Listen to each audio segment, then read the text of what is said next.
It's very easy to build up tension in total darkness. For every second that I spend with nothing but blackness on your screen, with the ominous music having cut out, some of you may immediately assume that I'm setting you up for a scare.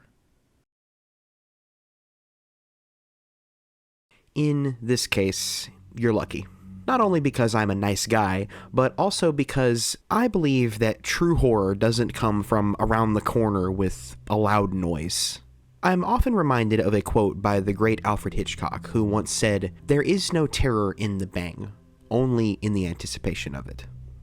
Personally, I don't place a ton of stock in the bang. To me, it represents the end, a segue from a true sense of mounting dread to a standard chase or gore sequence. I understand why a lot of filmmakers rely on things like jump scares. In many cases, it seems easier to make an audience jump out of their seat rather than have them sitting on the edge of it. A jump scare triggers a response in our bodies that we have no control over. Modern horror filmmakers exploit that response, to the delight of the casual viewer who wants to go in for that kind of experience, but for someone like me who has watched an amount of horror films that I can't even begin to estimate, not only has this style become incredibly tiresome, but predictable. Predictable to the point that I sometimes don't even jump anymore. I don't come home from a horror movie, get in the bed, and find myself unable to sleep over a simple jump scare.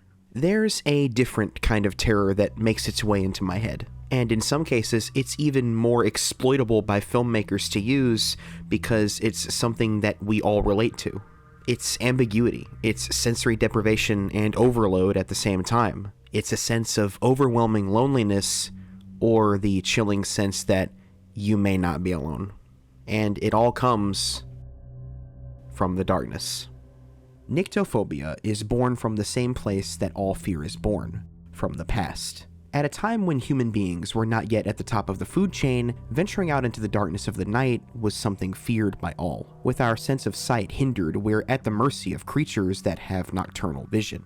You may not be frightened by the mere sight of a wolf, but you might feel differently when you know that you're in the presence of one and can't see it. Add to that the fact that it can clearly see you, and that's the perfect mix for a nightmare. In the darkness, our sense of self-preservation is heightened. A lot of us would be embarrassed to admit that we sometimes run to the safety of our beds in our own homes when we shut off the lights.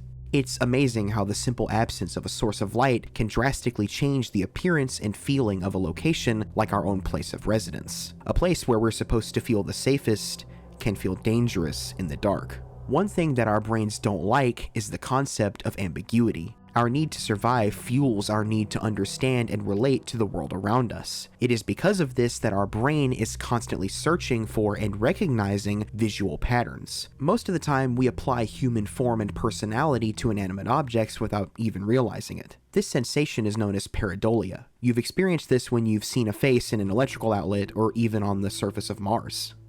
Most of the time, this is a positive thing, as it helps us in areas like our memory or our ability to better recognize emotions in the face. However, it's when we turn out the lights that this phenomenon can betray us. In our brain's fight against ambiguity, it forces humanoid shapes onto things that we can't clearly see in shadow.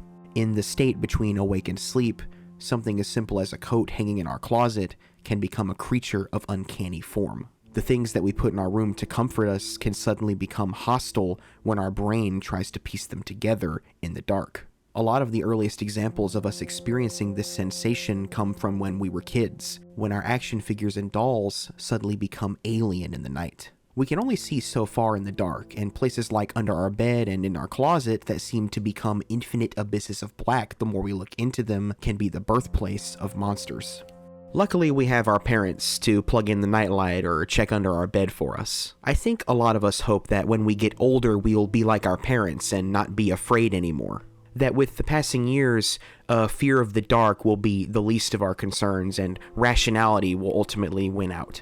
And while getting older does come with a greater understanding of how the world operates and can put some of those old fears to rest, I don't think it's truly possible to entirely overcome the fear of the dark.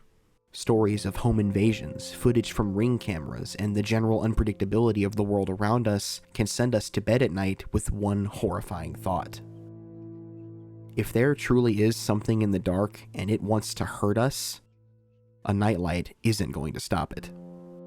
In the genre of horror, Hollywood films have tried to utilize our inherent fear of the dark as a means to build tension and an uncomfortable atmosphere. Some filmmakers truly understand the ambiguity of shadow, cloaking some of the most threatening villains in all of horror completely in it. You'd be hard-pressed to find an 80s horror icon without a scene showing off their silhouette. Some films utilize shadow to hide the threat right in front of us. I'll never forget going back to rewatch Hereditary and first discovering all the characters that were hidden in the background that I didn't notice before. Films like The Descent literally use darkness as a plot point. The idea of being trapped in an underground cave system with no light is scary enough for some, but add undiscovered creatures with hypersensitive hearing, and you can cut the tension with a knife in some of these scenes. 2015's The Babadook was critically acclaimed for its unconventional presentation. We never get a great look at the titular monster, but we feel its presence constantly. It lurks in the shadows, and every time our lead character goes to bed at night, the suspense is almost unbearable. These are great examples, but recently I was wondering why Hollywood horror doesn't really get to me like it did when I was younger. And I believe the answer comes in the form of stylistic differences between budgets and filmmakers. I truly love the films that I've been showing clips of here, and I think they are great examples of horror, but not for the element of it that this specific video is about. One of my favorite films of last year was Jordan Peele's Nope. The themes and concepts that the film presents stuck with me, and it was truly one of the most entertaining theater experiences I've had in a long time. A lot of the most suspenseful scenes of the film take place at night, and while I was very engaged in the mystery of the story, something came to me upon rewatch that I think is one of the main issues with modern horror today. This doesn't look like real darkness to me. Actually, a lot of Hollywood horror with scenes that are supposed to be in dark rooms or outside at night don't really feel dark. And this isn't meant to be negative toward these movies in any way. Again, I loved Nope and the other examples that I've shown here, but the presentation of darkness always feels way too visible, and this is, more often than not, completely intentional. These filmmakers want you to be able to see what the threat is and our heroes' reactions to it. The stylistic way in which they are using the dark is mainly for background and setting the scene in a way that makes our heroes vulnerable. Our heroes perceive the area that they're in as pitch black, and if we saw it the way that they did, we'd see nothing at all. Going back to Nope, I was amazed to find out that all of the night sequences were actually filmed during the day with a special camera rig and visual effects added to replace the sky. This is a technical achievement and looks fantastic. It's also a great solution to one of the problems with filming darkness, and is the main reason why so many filmmakers have to carefully manufacture the illusion of the dark without just showing it. For those who've never filmed anything before, filming in the dark is really hard to do. This is due to the technical limitations of the camera. A camera's sensor works by reacting to light, so if there's no light, there's no image. Adjusting your camera's ISO settings can allow you to see more in nighttime shooting, but at the cost of your image quality. Because the camera is attempting to pull so much light, it means more grain will appear on the image. You've probably experienced this on your cell phone camera while filming in the evening. This is seen as a hindrance to major studio films because it gives off this unprofessional feel and doesn't reflect the budget. You need lights for your image to look good, and Nope found a creative solution to that problem. That is, if you see it as a problem.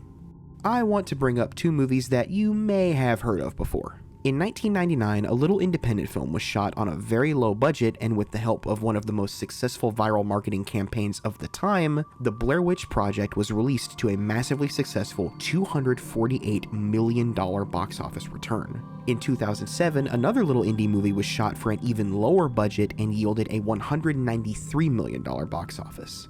This was Paranormal Activity. What do these two films have in common? Well, many things. The marketing for both was insanely successful because they emphasized just how scared the audience was by the perceived realism that both films were grounded by. Obviously, both are fictional works and have paranormal elements, but what separated them from other films of the time and led to their legacy today was the way that they were filmed. Grainy, nasty, unprofessional, handheld, and dark. They embraced the lower quality look of filming darkness and used it to their advantage to give the scares a higher sense of realism. Whether you like these movies or not, you can't deny that they resemble real-world footage. This is what a dark bedroom looks like in a big-budget studio film, and this is what a dark bedroom really looks like. This is what the woods really look like at night. When it's dark in these movies, it's really dark. Paranormal Activity uses this darkness for subtle scares, making the invisible presence of the demon felt in the appearance of shadows. Blair Witch uses its darkness to build a tense atmosphere. We're never given a look at the entity that stalks our heroes, but we feel it constantly through the performances of the actors. Oh my god, what the f*** is that? Dude, what the f*** is that? And through another element that I believe goes hand in hand with darkness.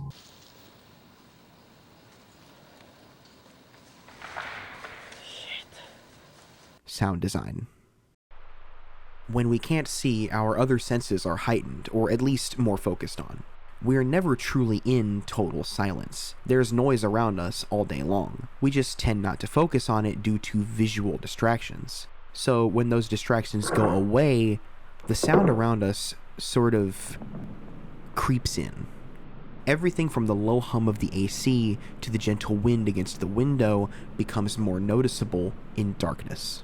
We get so focused on every little noise around us that when something changes, we notice it immediately.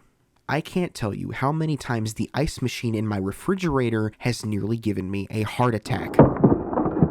These sounds aren't too startling if our brains can put together what it is that made them. However, what if you can't? What if you're in your bed one night and hear something? You think about it for a moment, and you're not sure what that was. You wait for it to happen again, but it doesn't. You roll over to face the wall, but now you can't escape that lingering feeling that whatever made that noise is watching you try to go back to sleep. You try to focus on something in your room, but you can't see anything. Or maybe you can. You think you're seeing things, and you think those things are making strange noises. Loss of sight and amplified sound, the two elements that make the darkness truly terrifying. The more you strip away the elements that make something feel produced or manufactured, the more it starts to feel real to you. Maybe you want to see works of horror that reflect real life just a little more. Something that doesn't have that big budget, sleek feel of Hollywood. Maybe that desire to see that kind of horror leads you to the internet. To where I truly believe the next generation of great horror filmmakers will come from right here on YouTube. You don't need a massive Hollywood budget or studio approval to make widely viewed works of horror anymore. All you need is a camera and an imagination. Some of the greatest short horror films that I've ever experienced are right here on YouTube, and I'll be linking many of them in the description. Each of these shorts, I feel, utilizes the lower budgets that they have to their advantage. Yes, the camera they're shooting on may not be the same as your biggest release, but that's okay. That technical limitation can lead to a much more realistic feeling type of horror. They don't have access to the exotic locations or visual effects teams that add that Hollywood production value, and that's also okay. Sometimes our own homes and an obscured figure can be enough to keep us up at night. The best of these shorts don't utilize the typical Hollywood jump scare formula. The mounting sense of dread is the primary focus, making you extremely uncomfortable for the duration of the short. They emphasize the weird beings that lurk in the shadows. Sometimes these short films can be so well done that they can spawn an entire series with its own lore and overarching universe. Even more impressive, that entire universe can sometimes be started by a single creator with no actors or special equipment, just editing software and creative ideas. As times change, the filmmaking equipment that we have access to gets better and better. Just using our phones, sometimes we have the capability to shoot in 4K resolution. I started this YouTube channel filming all my videos on my phone. Knowing this, there's a certain genre of short horror films on YouTube that has exploded in popularity in recent years. This subgenre throws aside the higher quality of shooting style that we can now afford, mixes in the elements of realism, darkness, and sound design, and adds another element to it: the element of nostalgia. Like I said, darkness looks more real in lower quality. The grain makes shapes appear mysterious and ambiguous. These creators push that quality as low as it can go. They do this by emulating a filmmaking style from years and years ago, trying to make their work look like something that was left behind from a different era. This subgenre of horror is called analog horror. The unique characteristic that separates analog horror from everything else is the attempt to make the footage look as terribly degraded as possible. It brings to mind a nostalgic familiarity while experiencing it, taking us back to a time of VHS cameras, terrible audio quality, and lo-fi tracking, all in an effort to ground the footage in reality as much as possible. There's a lot of amazing series to talk about here. Local 58, the Mandela Catalogue, the Backrooms, the FNAF tapes, Monument Mythos, and the Walten Files are all series that are worth dissecting in their own videos, and there are plenty of amazing YouTubers who have already done that. In keeping with the theme of this video, what I really want to focus on is how they introduce a level of familiarity to the fear of darkness. Sometimes this stuff feels like real found footage inside of a real house. The crap quality makes it even harder to make out if there's anything really standing in the corner there, and that is entirely intentional. I interpret analog horror to be a sort of direct call-out of Hollywood's recent love of nostalgia. Rose-tinted goggles make us forget just how scary it was to be alone in our homes back in the day. We tend to focus on good memories of all those years ago. The toys we played with, the movies we watched on VHS, and the houses we lived in are all remembered fondly when we're bogged down with our issues today, but looking back, no experience is truly perfect. The way that each of these series grounds itself in reality is just insanely impressive. Again, the concepts are far-fetched. The Mandela Catalogue is about uncanny doppelgangers known as alternates. Local 58 is about alien invasion. I still don't entirely understand the Backrooms, and this is about Five Nights at Freddy's. What I mean in saying that they're all grounded is that they present their worlds in a way that feels familiar. Television broadcast, 911 calls, instructional tapes, and the most harrowing of all, home video footage. I feel like I've lived in houses like these. I've been in dark rooms like this. I've feared creatures in my closet like these. The work that's put into making these series is just amazing. And the more these creators get attention, the bigger their ambition gets, and they grow their resources. There are actual filmmakers working in Hollywood right now that started out with short horror films on YouTube. David F. Sandberg released a viral short film that got so much attention that he was able to make it into his feature film debut, Lights Out, in 2016. Just a few days ago, it was announced that the creator of the Backrooms YouTube series will direct his debut feature film based on the series. That creator, Kane Parsons, is only 17 years old. The future of horror, I think, is going to come from creators like these. And I think the reason that Kane Parsons is being given the opportunity to make a Backrooms film may have something to do with the release of a recent film from a few weeks ago that set the internet on fire. Let me turn your attention to the short films of Kyle Edward Ball on his YouTube channel, Bite-Sized Nightmares. Kyle has been developing his own style on this channel for about 5 years now. The way that he films is often very surreal and dreamlike, or should I say, nightmare-like. The main series on this channel is the Nightmare series, where he will take ideas from posted comments about their worst nightmares and bring them to life in his own short films. His shorts are unconventional, with the characters either entirely obscured or not present at all. Kyle isn't necessarily trying to tell a typical story as he's attempting to elicit a feeling. The feeling that you have when you're experiencing a nightmare. Low angles are very common, close-ups of household objects are frequent, and the sound and visuals take things even further than typical analog horror.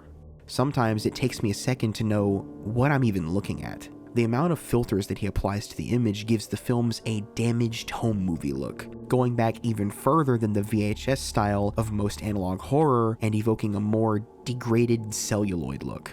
All of his shorts are just fantastic, each one showing his progression as a filmmaker all the way up to his short film titled Heck. The short is about a young boy in his dark home watching old cartoons while desperately trying to get his mother's attention. The time he spends alone extending longer and longer and longer until an absurd amount of days or nights or sleeps have gone by. There is a narrative here, but it's one that you have to piece together on your own. Heck would be a sort of preview of what would come next from Kyle.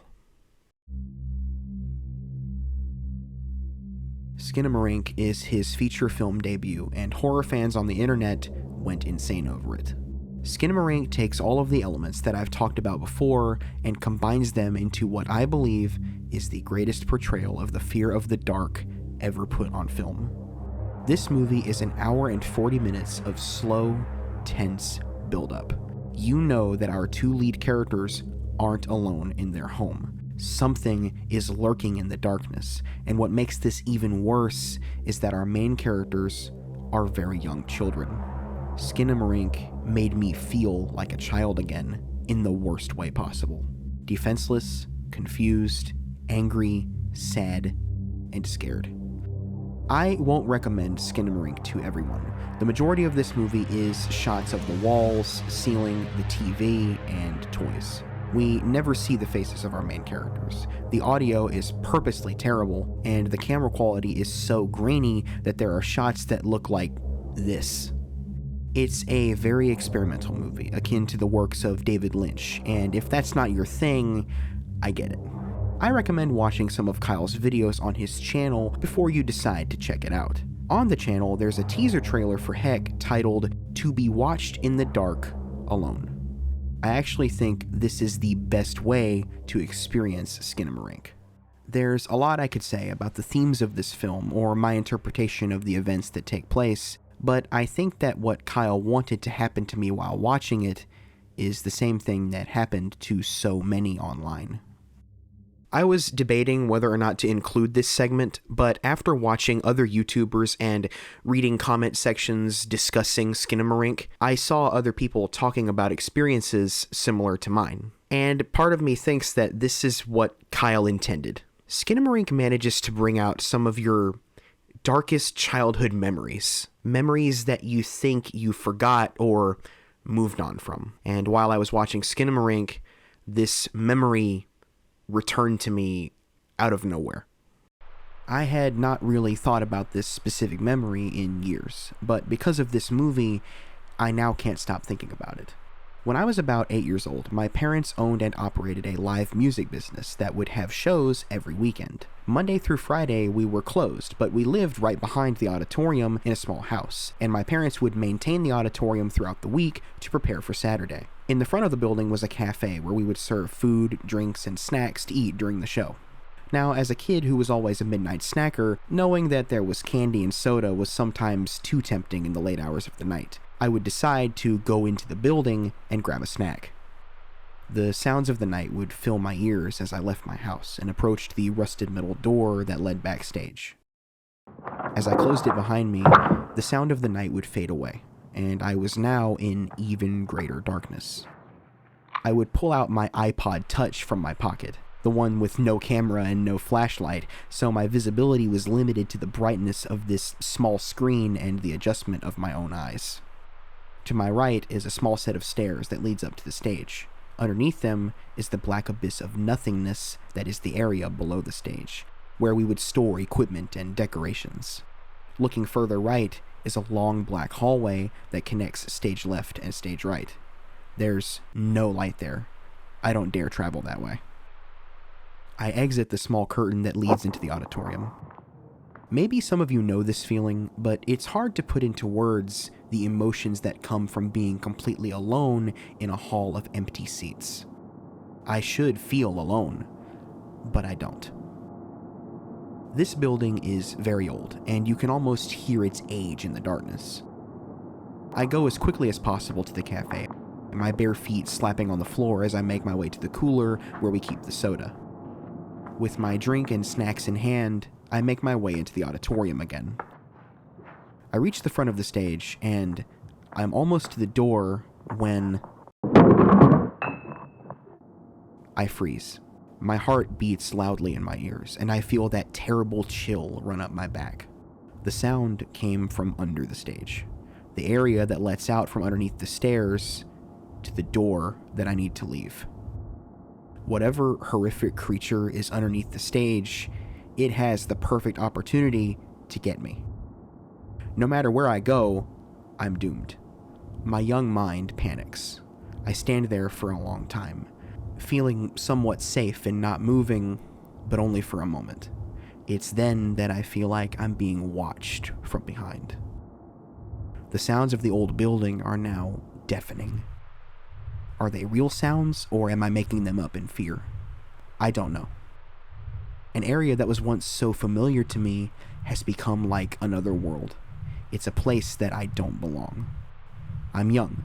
There exist logical explanations as to what made those sounds, but I don't consider any of them.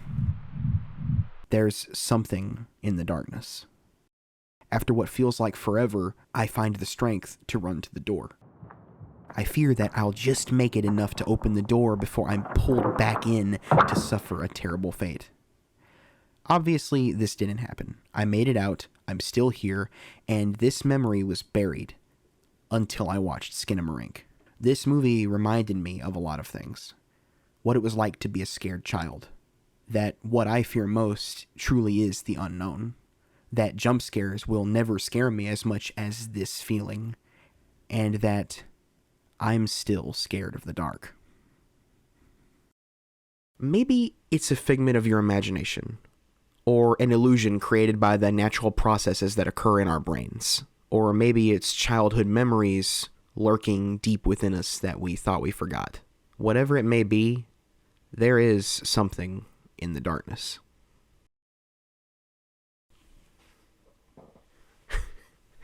Man, this. Oh, that's better. Thank you so much for watching this video. I really hope you got something out of it. If you haven't, please consider subscribing to the channel. Please leave a like on the video or a comment. It really does help. I now have a Twitter if you'd like to shoot me a follow. I specifically want to thank my brother Morgan for helping me make this video. He's the one who mixed all of the voiceover that you've heard and some of those scary sound effects he actually created. He's actually going into the career of sound design, and I'm super proud of him, and I'm very happy with what he's done. This video was a bit of an experiment, a little different than what you've probably seen on the channel before. I'm always learning and always growing and trying new things. Thank you for supporting me by just watching my stuff. I really appreciate it. Stay safe, and I'll see you next time.